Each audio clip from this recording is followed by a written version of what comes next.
Our people here, our investors, are making meters and cables of electricity.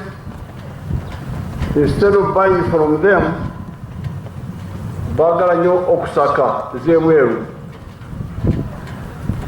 kati mulwa okuswala banange abantu bamwe bewunyisa. Therefore, I have ordered all these government bodies, they must buy these meters from starting 1st of September. So we are going now to stop the importation of second-hand clothes. The investors who invested in the textiles, because now they have given me strength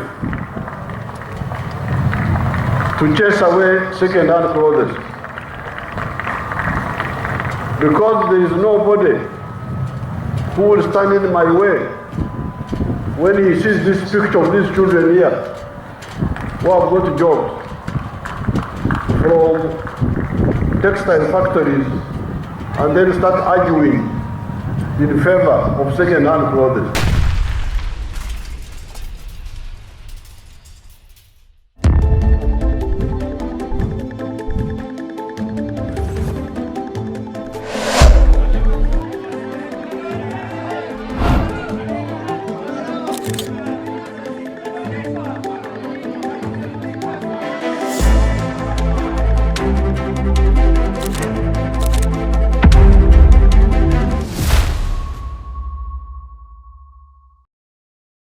Alors, comment allez-vous? Très intéressant, le président Yoweri Museveni a interdit l'importation de vêtements usagés dans ce pays d'Afrique de l'Est, affirmant que cela étouffe le développement des industries textiles locales et ces vêtements appartenaient à des Occidentaux décédés. Choc. Ce vieux ne plaisante pas. Si vous n'avez pas d'informations sur le président Museveni, jetez un coup d'œil sur ces vidéos, ça vous éclaircira. En tout cas.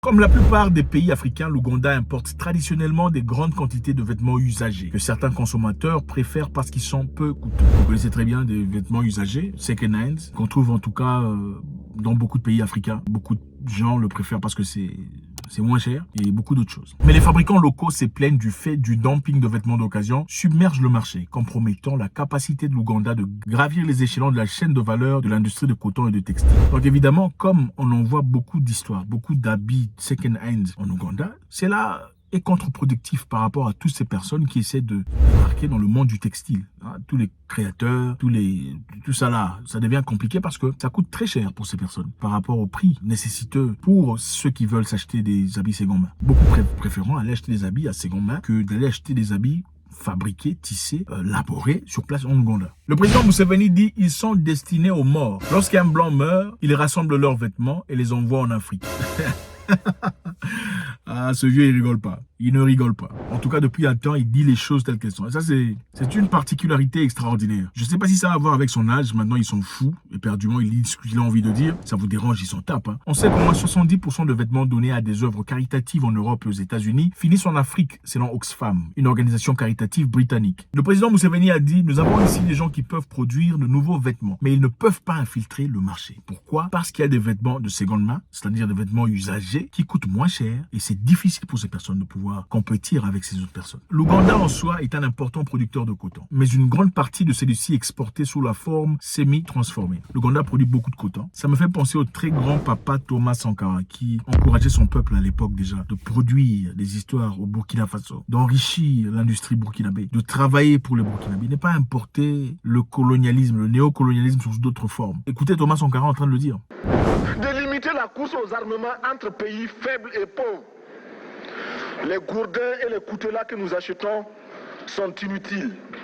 Faisons en sorte également que le marché africain soit le marché des Africains. Produire en Afrique, transformer en Afrique et consommer en Afrique. Produisons ce dont nous avons besoin et consommons ce que nous produisons au lieu d'importer.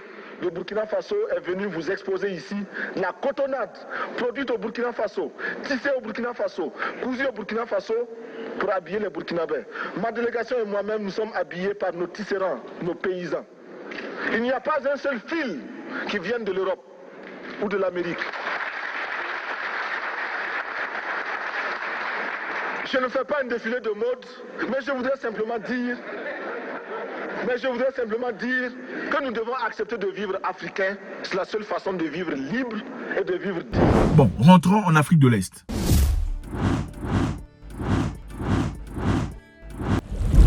La communauté d'Afrique de l'Est, dont l'Ouganda est membre, a accepté en 2016 une interdiction complète des importations de vêtements usagés à partir de 2019. Mais le Rwanda a été le seul pays à l'adopter. Évidemment, on prend des décisions, très généralement, on veut changer les choses, mais pas tout le monde l'applique. Le Rwanda, dans ce cas, était celui qui l'a appliqué. Donc là-bas, on n'importe pas les habits usagés. Mais en conséquence, les États-Unis ont suspendu en 2018 le droit du Rwanda d'exporter des vêtements en franchise de droit vers les États-Unis. L'un des avantages de la loi américaine sur la croissance et l'opportunité d'AGOA. Quand les Rwandais ont décidé de ne plus importer les habits, les Américains ont suspendu le droit du Rwanda d'exporter les vêtements aux États-Unis. Vous voyez un peu, on vous dit, produisez chez vous, développez vos pays, mais en attendant, on ne veut pas que vous développez. C'est clair. Si vous le faites, on dit bon, désormais, puisque vous n'importez pas nos habits, les habits usagés, vous aussi n'exportez plus. Ça, c'est une façon de vous encourager ou de vous pousser dans le trou. Je ne sais pas, dites-moi un peu. Museveni a déclaré que l'interdiction s'étendrait également aux compteurs d'électricité, aux câbles électriques, affirmant qu'ils devraient être achetés dans des usines en Ouganda. Les compteurs d'électricité et les câbles électriques doivent être achetés en Ouganda, pas importés. C'est comme ça un dirigeant qui veut voir son pays évoluer. Nous savons aussi que la communauté de l'Afrique de l'Est,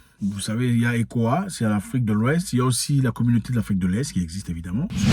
La communauté de l'Afrique de l'Est avait décidé en 2006 d'arrêter d'importer les habits usagés. Okay? Ils l'ont fait. Le Rwanda était le seul pays à implémenter ces mesures. Et beaucoup de gens en parlaient, on disait que le Rwanda perdrait ses privilèges, les Rwandais souffriraient par rapport à ça. Ils ont fait ça pour promouvoir leur textile, c'est-à-dire leur industrie sur place. Le gouvernement ougandais a par le passé proposé d'interdire l'importation des vêtements d'occasion, communément appelés Mivumba, afin de protéger et de promouvoir l'industrie textile locale. Mais l'ambassade américaine a exprimé ses inquiétudes quant à l'interdiction de l'importation de vêtements d'occasion, car elle aurait des effets drastiques sur l'Ouganda et les États-Unis en raison d'importance de commerce et des vêtements usagés. Donc, les Ougandais voulaient stopper ça il y a depuis un temps. L'ambassade a dit attention, il y aura des effets drastiques si vous essayez de stopper. Alors, en essayant de contacter l'ambassadeur américain en Ouganda, les réponses ont été celles-ci. M. Brown a dit une interdiction pourrait entraîner la perte des milliers d'emplois pour les Ougandais qui dépendent du commerce de la vente des vêtements usagés pour leur substance. Une interdiction, dit-il, priverait également de nombreux Ougandais à l'accès des vêtements de qualité abordable. Donc, ça sera dangereux pour les vendeurs ougandais, aussi dangereux parce que les Ougandais n'auront plus des vêtements de très bonne qualité à un prix abordable. Dans les habits dont le président Museveni a dit que c'est pour les...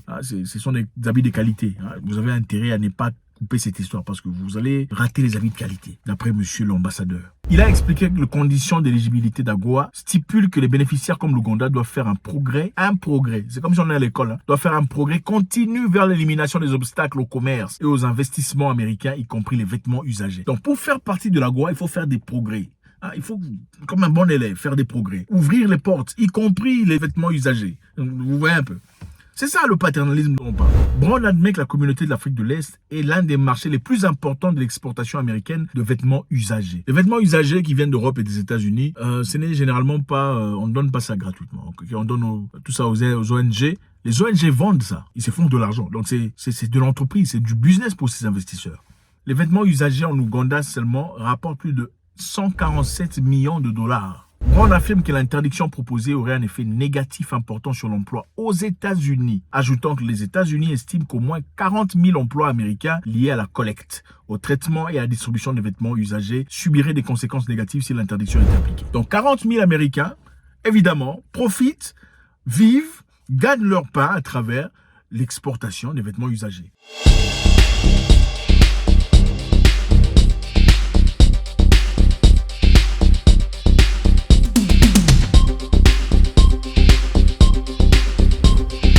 Alors les amis, je ne sais pas comment, on ne va pas entrer dans les détails de ce monsieur Brown. Il dit en entraînant l'accès au marché, cette interdiction irait à l'encontre de l'argument clé de l'Ouganda auprès des investisseurs américains. L'Ouganda est-il ouvert au business? Donc, vous comprenez un peu le système, c'est aussi simple que ça. Faites ce qu'on vous dit de faire, que ce soit sur le plan politique, faites ce qu'on vous demande de faire, même si ça vous dérange. Que ce soit sur le plan culturel, Acceptez papa, même si ça vous dérange. Sinon, vous n'êtes pas démocratique. On va vous couper de la goa. Laissez nos habits usagés entrer. Vendez-les à moins cher, même si on vous encourage, vous, de faire votre textile. Mais ça ne pourra pas décoller. Écoutez, nos habits sont de bonne qualité. Et en plus, c'est moins cher. Donc c'est ça. Si vous ne faites pas ça, vous faites partie de la Corée du Nord, de l'Érythrée. Vous êtes tout ça. C'est ça la réalité. L'Ouganda veut voir évoluer son pays, que les gens exploitent, que les gens explorent, que les gens produisent, que l'argent circule entre ces populations locales. Mais clairement, vous voyez qui est l'ennemi de ce développement. Le président Museveni a-t-il raison de dire « Niet, désormais, on va couper cette histoire, on ne va plus importer » parce qu'ils ont essayé de le faire dans le passé et on les a intimidés. Le Rwanda l'a fait.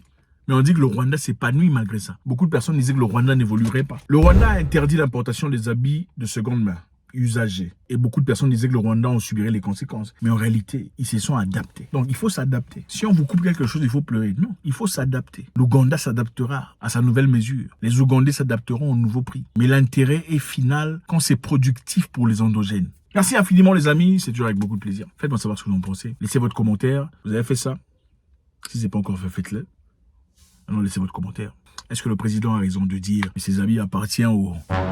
Quand il meurt là-bas, on voit ici. Et que voilà, il faudrait désormais commencer à produire et récupérer les histoires ici sur place. On n'en veut plus, vos histoires.